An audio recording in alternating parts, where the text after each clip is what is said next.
നമസ്കാരം, ഹരിതം സുന്ദരത്തിലേക്ക് സ്വാഗതം.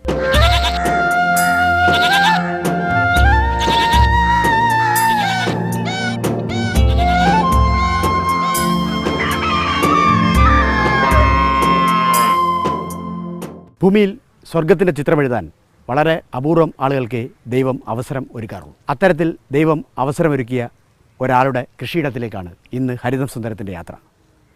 ആലപ്പുഴ ജില്ലയിലെ കായംകുളത്തെ ദേവികുളങ്ങര പഞ്ചായത്തിൽ പുതുപ്പള്ളി വീട്ടിൽ ശ്രീ അനിൽകുമാറിൻ്റെ സ്വർഗതുല്യമായ കൃഷിയിടം തേടി ഞങ്ങൾ യാത്രയാകുന്നു. കാണാം ഹരിതം സുന്ദരം.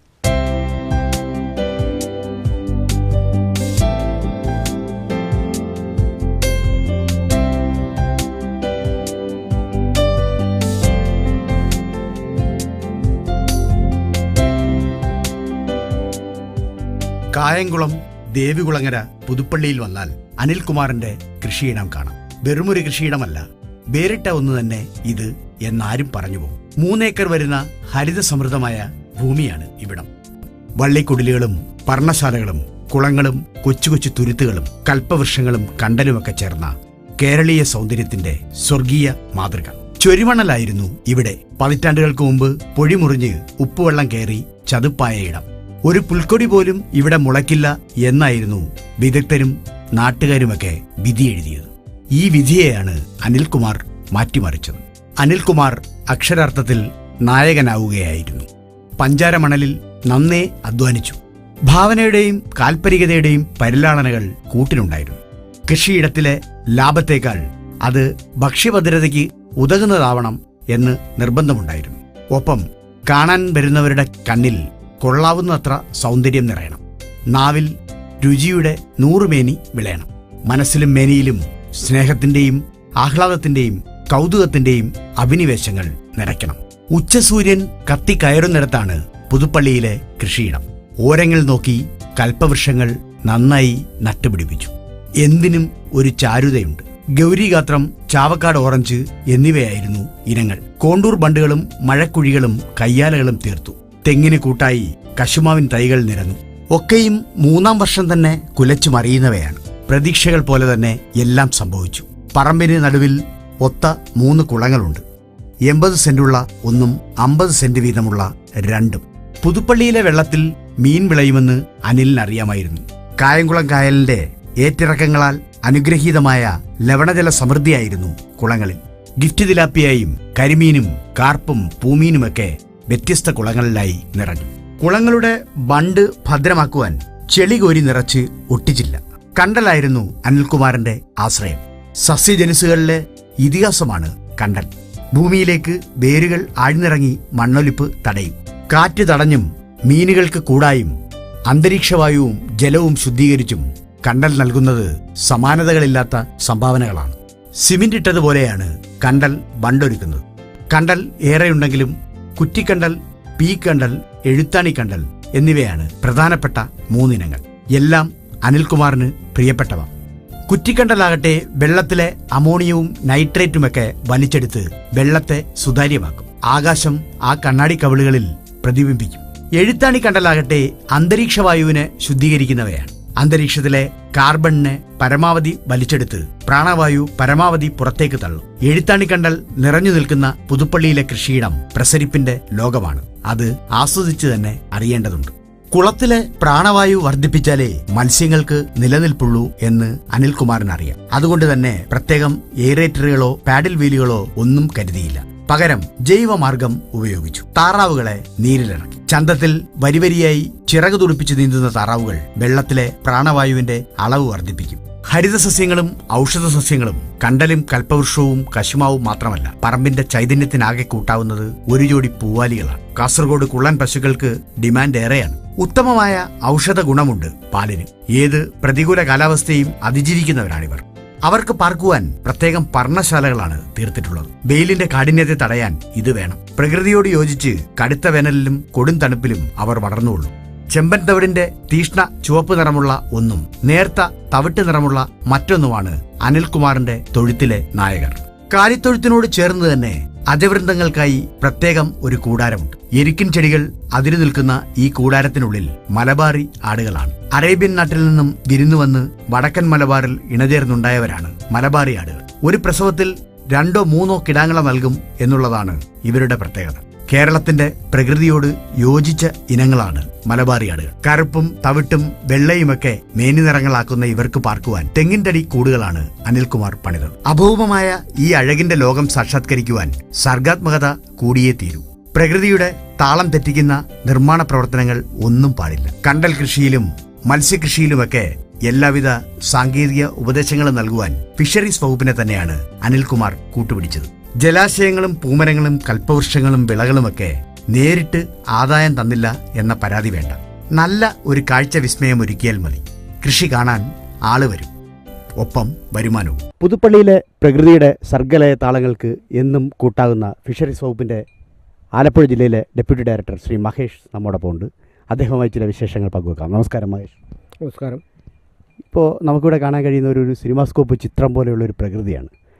സ്വാഭാവികമായിട്ടും കരിമീനും കണ്ടലും ഒക്കെയാണ് ഇവിടുത്തെ പ്രധാനപ്പെട്ടൊരു വസ്തുക്കൾ. അപ്പോൾ ഈ ഒരു കൃഷി, അതായത് കരിമീനും കണ്ടലും തമ്മിലുള്ള ഒരു പ്രകൃതിദത്തമായ ഒരു വിന്യാസം, അത് ഇവിടെ സാധ്യമാകുന്നത് എങ്ങനെയാണ്? ആലപ്പുഴ ജില്ലയെ സംബന്ധിച്ച് പറയുകയാണെങ്കിൽ ഇന്ന് ഏതാണ്ട് 90 ഹെക്ടർ പ്രദേശത്ത് മാത്രമേ കണ്ടൽ നിലവിലുള്ളൂ. കണ്ടൽ അല്ലെങ്കിൽ കണ്ടൽ ചെടികളുടെ ഏരിയ അല്ലെങ്കിൽ വിസ്തൃതി വളരെ കുറഞ്ഞു വരികയാണ്. ആ അവസരത്തിലാണ് ശ്രീ അനിലിനെ പോലുള്ള ഈ ഒരു പ്രോഗ്രസീവായിട്ടുള്ള ഒരു ഫാർമർ ഇത്തരം ഒരു ഐഡിയയുമായിട്ട് മുന്നോട്ട് വരുന്നതും അത് ഏറ്റെടുത്ത് അദ്ദേഹത്തിൻ്റെ നേതൃത്വത്തിൽ മത്സ്യകൃഷി, കുളങ്ങളുടെ ബണ്ടുകളിൽ കണ്ടൽ ചെടി നട്ടുപിടിപ്പിച്ചുകൊണ്ടുള്ള മത്സ്യകൃഷി ഇവിടെ ആരംഭിച്ചത്. ഇപ്പോൾ ഇത്തരത്തിൽ മനോഹരമായൊരു ഭൂപ്രകൃതി ഒരുക്കി, അവിടെ കണ്ടൽക്കാടുകൾ, അതോടൊപ്പം തന്നെ പ്രകൃതിദത്ത കുളങ്ങൾ ഇവയൊക്കെ ഒരുക്കി ഫിഷറീസ് വകുപ്പിൻ്റെ സഹായങ്ങൾ കാത്തിരിക്കുന്നവർക്കായി എന്തൊക്കെ ആനുകൂല്യങ്ങളാണ് ഫിഷറീസ് വകുപ്പ് പ്രഖ്യാപിച്ചിരിക്കുന്നത്?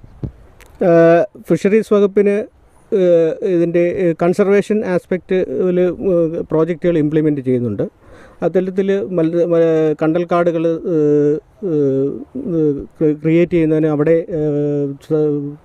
സ്ഥാപിക്കുന്നതിനുമൊക്കെ സഹായങ്ങൾ നൽകുന്നുണ്ട്. മത്സ്യകർഷക വികസന ഏജൻസി വഴിയും അതേപോലെ തന്നെ മത്സ്യസമൃദ്ധി പദ്ധതി വഴിയും ഒക്കെ ഇതിൻ്റെ സഹായങ്ങൾ ഇപ്പോൾ പുതിയ പദ്ധതികൾ ഏറ്റെടുത്ത് നടപ്പിലാക്കുന്നുണ്ട്. ഇത്തരത്തിൽ ചെയ്യുന്നവർക്ക് മത്സ്യവിത്ത് നമ്മൾ ഫ്രീ ആയിട്ട് പ്രൊവൈഡ് ചെയ്യുന്നുണ്ട്. അതേപോലെ തന്നെ ഞങ്ങളുടെ ആയിരംതെങ്ങ് ഫാമുണ്ട്. അവിടുന്ന് കണ്ടലിൻ്റെ വിത്തുകളും മറ്റുമൊക്കെ ഇത് പ്രൊവൈഡ് ചെയ്യുന്നുണ്ട്. മത്സ്യകൃഷിക്ക് വേണ്ടി തീറ്റ ഇനത്തിലുള്ള സബ്സിഡികൾ നൽകുന്നുണ്ട്. അതേപോലെ തന്നെ കുളത്തിൻ്റെ ബണ്ടുകൾ നിർമ്മിക്കുന്നതിനും മറ്റും ഒക്കെ മത്സ്യകർഷക വികസന ഏജൻസി വഴി ഒരു ഹെക്ടറിന് 60,000 രൂപ എന്നുള്ള നിരക്കിൽ നമ്മൾ സബ്സിഡി നൽകുന്നു. അതുകൂടാതെ തന്നെ വിത്തിൻ്റെ വില ഇനത്തിൽ ഉള്ള സബ്സിഡികളും നമ്മൾ നേരിട്ട് നൽകുന്നുണ്ട്. ഈ സബ്സിഡിയൊക്കെ ആവശ്യമുള്ള ആൾക്കാർ, അല്ലെങ്കിൽ അതിൽ ആകർഷകരായ ആൾക്കാർ ഏത് ഏജൻസിയാണ്, എവിടെയാണ് സമീപിക്കേണ്ടത്? ആലപ്പുഴ ജില്ലയിൽ പ്രവർത്തിക്കുന്ന മത്സ്യവകുപ്പിന് കീഴിൽ പ്രവർത്തിക്കുന്ന കർഷക വികസന ഏജൻസിയുണ്ട്. അവിടെ നിന്നാണ് ഈ സഹായങ്ങൾ മത്സ്യകർഷകർക്ക് നൽകുന്നത്.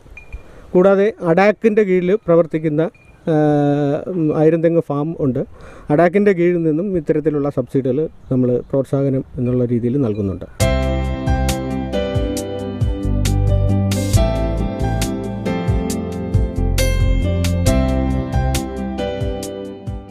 മൂന്നേക്കർ വരുന്ന പുതുപ്പള്ളിയിലെ സ്വർഗീയ സുന്ദര ഭൂമികയുടെ ശില്പി ശ്രീ അനിൽകുമാർ നമ്മോടൊപ്പം ഉണ്ട്. അദ്ദേഹം ഹരിതസുന്ദരവുമായി വിശേഷങ്ങൾ പങ്കിടുന്നു. നമസ്കാരം ശ്രീ അനിൽകുമാർ. നമസ്കാരം. യഥാർത്ഥത്തിൽ ഇത്തരത്തിലുള്ളൊരു സ്വർഗം ഈ ഭൂമിയിൽ സൃഷ്ടിക്കണമെങ്കിൽ അതിന് വളരെ ഭാവനാപൂർണമായ ഒരു ആസൂത്രണം അതിൻ്റെ പിന്നിലുണ്ട്. തീർച്ചയായും വലിയൊരു മുന്നൊരുക്ക പ്രവർത്തനങ്ങളുണ്ട്. അതിനെക്കുറിച്ച് നമ്മുടെ പ്രേക്ഷകരോടൊന്ന് വിശദീകരിക്കുക.